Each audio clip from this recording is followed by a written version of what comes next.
Hello everyone, welcome back to my channel. So guys, आज की video में मैं शेयर करूंगी ये काफ्तान कोट सेट टॉप की कटिंग स्टिचिंग, जो कि बैगी स्टाइल टॉप है।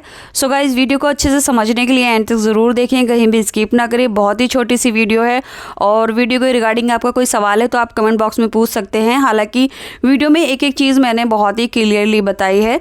सो आप वीडियो को अच्छे से देखें, बाकी उसके बाद आप समझने के बाद आप कमेंट कर सकते हैं कि आपको क्या चीज़ समझ में नहीं आई है। तो उम्मीद करूंगी ये वीडियो आपको पसंद आएगी और आप इसको डेफिनेटली लाइक करेंगे। चैनल सब्सक्राइब नहीं किया तो प्लीज़ चैनल को भी सब्सक्राइब करके बेल आइकन ज़रूर दबा दें। तो चलिए शुरू करते हैं आज का वीडियो। ये एक फ्री साइज़ कोट सेट है, यानी इसका कोई मेजरमेंट नहीं है। तो इसको बनाने के लिए मैंने 2 मीटर रियॉन फैब्रिक लिया है। फैब्रिक आप अपनी पसंद से कुछ भी ले सकते हैं, क्योंकि मैं समर्स के लिए बना रही हूँ इसलिए मैंने रियॉन फैब्रिक लिया है। और इसको बनाने का कोई मेजरमेंट नहीं है, ये free size coat set top है। सभी यंग गर्ल्स और लेडीज़ को ये फिट आएगा। तो आप ये सेम जो मेजरमेंट फार्मूला है वो यूज़ करके अपने लिए ये टॉप बना सकते हैं। तो चलिए स्टार्ट करते हैं। तो 2 मीटर कपड़े को हम इस तरह से ओपन कर लेंगे। इसकी जो रॉन्ग साइड है वो मैंने ऊपर कर ली है। अब किनारे वाली साइड से कपड़े को मैंने डबल फोल्ड किया है, क्योंकि ये 2 मीटर फैब्रिक है तो इसकी जो लंबाई है ये 29.5 इंच है। तो कपड़े की जो लंबाई इस तरह से रहेगी हमारे टॉप की लेंथ के हिसाब से ही। तो अगर आप लंबाई में ज़्यादा रखना चाहते हैं तो आप बढ़ा सकते हैं या फिर कम भी कर सकते हैं। अब हमने कपड़े को 4 फोल्ड करना है। इस तरह से 4 फोल्ड करने के बाद अब हमने इसकी चौड़ाई देखनी है। तो यहाँ से इसकी जो चौड़ाई है मैंने 19 इंच ली है। ये देखिए 19 इंच इसकी चौड़ाई है और नीचे से भी यहाँ से भी ये 19 इंच ही रहेगा। तो 19 इंच की जो चौड़ाई ली है वो परफेक्ट है, लेकिन ज़्यादा हैवी साइज़ है यानी ट्रिपल एक्सल है तो आप इसकी चौड़ाई में बढ़ा सकते हैं। और अगर बहुत ज़्यादा स्लिम है तो आप चौड़ाई में 1-2 इंच कम कर सकते हैं। तो 19 इंच की जो चौड़ाई है वो स्मॉल, मीडियम, लार्ज, एक्सेल इसके लिए फ़िट रहेगी। तो आप इतना ही ले लीजिए। इसके बाद हमने यहाँ पर लंबाई देखनी है। तो मैंने आपको पहले ही बताया है, लंबाई आपको जितनी रखनी है उसके हिसाब से ले सकते हैं, बट 2 मीटर की लंबाई परफेक्ट रहेगी, जैसा कि आप वीडियो में स्टार्टिंग में देख चुके हैं। तो इस तरह से हमने काफ्तान टॉप की जो लंबाई चौड़ाई है वो ले ली है। और ये बंद वाली साइड है। सो जिस तरफ बंद वाली साइड है यहीं से हम ऊपर की तरफ अपनी स्लीव ओपनिंग बनाएंगे। तो स्लीव ओपनिंग हम 7 पर बनाएंगे, लेकिन इसकी जो कटिंग है वो हम 8 इंच पर करेंगे मार्जिन के साथ। स्लीव ओपनिंग आप 10 इंच तक ले सकते हैं। तो देखिए 7 इंच पर फिटिंग आएगी, तो हमने 8 इंच पर इसका मार्क कर लिया है। जहाँ पर हमने 8 इंच मार्क किया है इसके सामने इस तरह से 1.5 इंच मार्क करेंगे, इस तरह से। और इस 1.5 को हमने नीचे कॉर्नर पर मिलाना है इंची टेप रखकर। तो कुछ इस तरह से इंची टेप रखना है और यहाँ से हमने नीचे से ऊपर तक मार्क कर देना है। सो बस ये मार्किंग हमारी कंप्लीट हो चुकी है, बस इतनी ही मार्किंग थी। ये लीजिए, तो ये हमारी साइड की मार्किंग हो चुकी है। इसके बाद नीचे से जो हमारा अनइक्वल फैब्रिक है इसको हमने इक्वल कर लेना है ऐसे करके। तो मेरा जो फैब्रिक है नीचे से थोड़ा तिरछा था, मैंने ऐसे करके इसको सीधा कर लिया है। अब यहाँ पर इसको आप बिल्कुल सीधा भी रख सकते हैं या फिर आप इसको थोड़ा सा हाई शेप भी दे सकते हैं, जितना भी आपको चाहिए। यानी ऊपर टॉप से नीचे लेंथ देख लीजिए, आपको फ्रंट से कितनी लेंथ चाहिए, बस उतना ही माइनस कर लीजिए। मैं यहाँ पर 1.5 इंच ही माइनस कर रही हूँ और 1.5 इंच को इस तरह से नीचे इस कॉर्नर पर मिला दूँगी इस तरह से। अगर हम ये 1.5 इंच भी ना करें तो भी ओके है, सीधा भी रख सकते हैं। सो गाइज़, फ्रंट से जितनी भी आपको हाई शेप देनी है आप इसको ऊपर कर लीजिए और बस इस कॉर्नर पर लाकर मिला देना है ऐसे करके। अब इसकी हमने यहाँ से कटिंग कर लेनी है।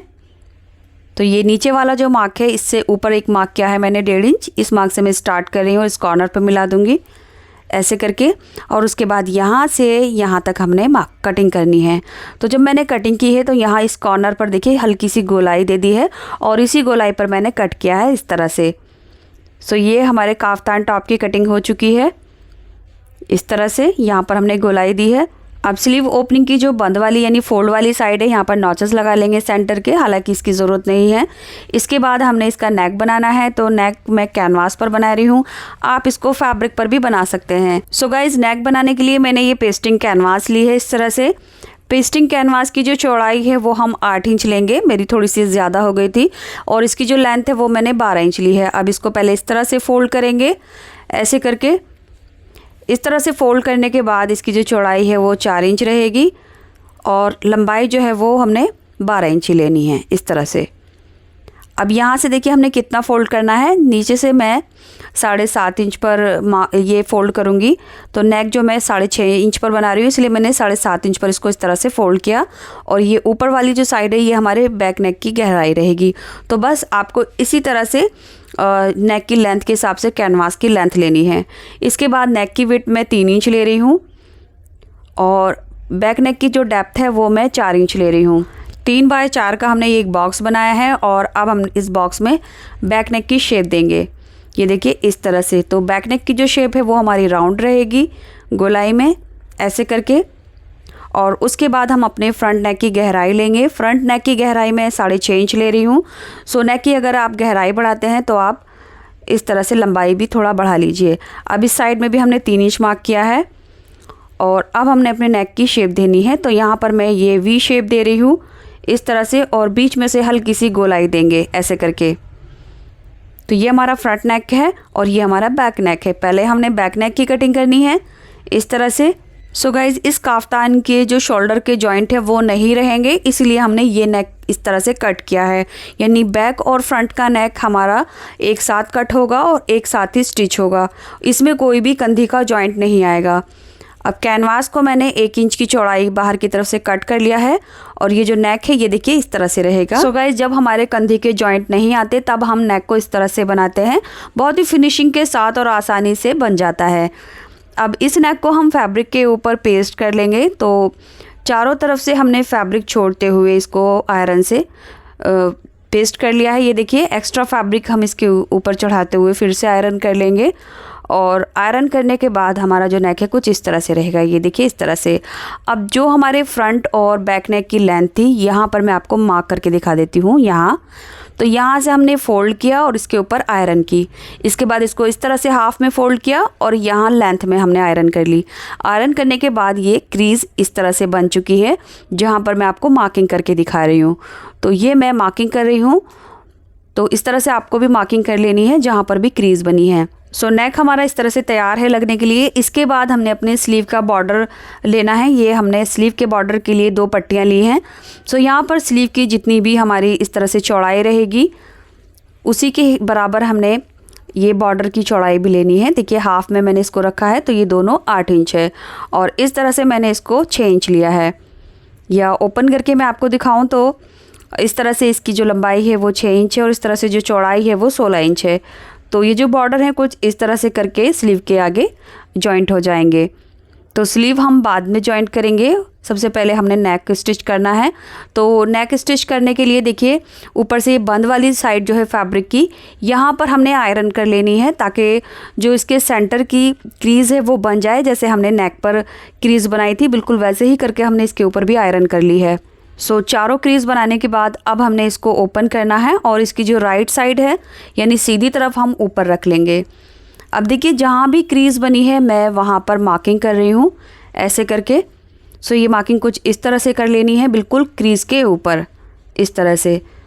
जैसे हमने नेक के ऊपर मार्किंग की थी क्रीज़ के ऊपर वैसे ही हमने काफ्तान के ऊपर भी की है सेंटर में जहाँ पर हमने आयरन की थी। अब देखिए नेक की जो मार्किंग है वो हम काफ्तान की मार्किंग से मैच करेंगे। यानी ये सारी लाइन एक दूसरे के साथ मैच करेंगे और जब हम इस तरह से मैच करेंगे तो इनका जो सेंटर है वो खुद ब खुद एक दूसरे के ऊपर आ जाएगा। सो ऐसे करके हमने ये सभी मार्क को एक दूसरे से मिला दिया है। अब इसके ऊपर हमने पिन लगाकर इसको सिक्योर कर देना है। तो बीच में मैं काफ़ी पिन लगा दूंगी ताकि जो नेक है वो इधर उधर ना भागे सेंटर से और सेंटर में बना रहे। तो देखिए इस तरह से नेक के अंदर अंदर मैंने काफ़ी पिन लगा दी हैं। अब ये जो नेक है वो अच्छे से सिक्योर हो गया है। इसके बाद अब हमने स्टिच करना है इसको इस तरह से। तो बराबर बराबर हमने इसके अंदर सिलाई कर ली है। ये देखिए नेक हमारा काफ्तान के साथ लग चुका है। अब हमने इसको सेंटर से कट कर लेना है यहाँ से और नेक की तरफ से हमने 1/4 इंच छोड़ते हुए कपड़ा कट करना है। सो इसको हम ध्यान से कट करेंगे। सो पूरे नेक में से हमने ऐसे ही करके फैब्रिक कट कर लेना है। सो गाइस जब तक मैं नेक की कटिंग कर रही हूँ तब तक आप इस वीडियो को लाइक करके शेयर कर दीजिए और चैनल सब्सक्राइब नहीं किया तो चैनल भी सब्सक्राइब कर लीजिए। तो लीजिए नेक हमारा अंदर से कट हो चुका है। अब इसके अंदर हम छोटे छोटे नॉचेस लगा लेंगे ताकि जो नेक है हमारा फिनिशिंग के साथ बाहर की तरफ टर्न हो जाए। अब जितनी भी कैनवास है ये अंदर की तरफ कर देंगे हम ऐसे करके। और ये देखिए नेक हमारा बन चुका है। अब इसके किनारे किनारे के ऊपर हमने एक प्रेस स्टिच कर लेनी है इस तरह से। सो सिलाई करने के बाद हमारा जो नेक है वो पूरी तरह से सेट हो गया है। इसके बाद हमने अपनी स्लीव के बॉर्डर लगाने हैं, यानी जो 2 पट्टियाँ हमने कट की थी स्टार्टिंग में, वो दोनों पट्टियाँ हम अपनी स्लीव की तरफ लगाएंगे। सो पट्टी को कुछ इस तरह से रखना है और यहाँ पर हम आधा इंच का दबाव लेकर सिलाई कर देंगे। पट्टी बाहर की तरफ टर्न होने के बाद इस तरह से फोल्ड होकर एक स्टिच और आ जाएगी, तो आगे से ये बॉर्डर बन जाएगा। बिल्कुल इसी तरह से हम दूसरी साइड की पट्टी भी जॉइंट कर देंगे। ये देखिए इस तरह से, ये देखिए दूसरी पट्टी यानी बॉर्डर भी हमारा बिल्कुल इसी तरह से स्टिच होगा ऐसे करके। सो यहाँ पर दोनों बॉर्डर जो हैं वो मैंने स्टिच कर लिए हैं। आप इन बॉर्डर की लंबाई और बढ़ा सकते हैं। तो ये हमारे बॉर्डर स्टिच हो चुके हैं। इसके बाद हमने इसकी फ़िटिंग लगानी है। तो फिटिंग लगाने के लिए हम इस तरह से इसको रॉन्ग साइड में टर्न कर लेंगे इस तरह से, और अब हमने यहाँ से बराबर मिलाकर रखना है और यहाँ से आधा से 1 इंच का दबाव लेकर हमने इसकी सिलाई यहाँ तक कर लेनी है। और इसी तरह से दूसरी साइड में भी फिटिंग आ जाएगी। फिटिंग के बाद हमने नीचे का जो घेरा है वो 1/4 इंच फोल्ड कर लिया है। ये देखिए घेरा फोल्ड करने के बाद हमारा काफ्तान टॉप तैयार हो चुका है। एंड इसका जो नेक है वो अंदर की तरफ हमारा टर्न हो गया है। तो अब हम इसके ऊपर हैंड स्टिच यानी तुरपाई कर लेंगे। एंड गाइज इसमें आप कुछ चेंजेस भी कर सकते हैं। मैं यहाँ पर आपको थोड़े से आइडिया दे देती हूँ। तो आप इसको शर्ट कॉलर स्टाइल भी बना सकते हैं, यानी नेक में शर्ट कॉलर लगाकर फ्रंट से आप इसको ओपन कर सकते हैं बटन पट्टी लगाकर, जिस तरह से मैंने अपने कई कोट सेट बनाना बताया है आपको। तो मेरे चैनल पर आपको वीडियो मिल जाएंगी। और आप इसके स्लिट्स भी ओपन कर सकते हैं। सो जितना चाहें आप इसके स्लिट्स भी ओपन कर सकते हैं। इस तरह के काफ्तान भी काफ़ी ट्रेंड में है और जैसे मैं आपको ये बनाकर दिखा रही हूँ, ये काफ्तान टॉप भी बहुत ज़्यादा ट्रेंड में है। सो अगर आप मुझसे ये shirt collar front open kaftan top बनवाना चाहते हैं तो उसके लिए आप मुझे कमेंट कीजिए, वो स्टाइल भी मैं आपको ज़रूर शेयर करूँगी। एंड इसके साथ मैंने ये लूज़ प्लाज़ो बनाया है, क्योंकि ये कोट सेट है तो मैंने सेम फैब्रिक के साथ इसका लूज़ प्लाज़ो बनाया है। लूज़ प्लाज़ो की कटिंग स्टिचिंग वीडियो आपको मेरे सेकंड चैनल ज़ैदी ट्यूटोरियल्स पर आपको मिल जाएगी। ये आप वीडियो देखते देखते यहाँ तक आ गए हैं तो आपको इस प्लाज़ो का जो लिंक है यहाँ एंड स्क्रीन पर भी मिल जाएगा। तो उम्मीद करूँगी ये क्लिक करके आप वीडियो देख लेंगे। तो चलिए यहाँ कर वीडियो कंप्लीट होती है। मिलती हूँ नेक्स्ट वीडियो में। Thanks for watching this video.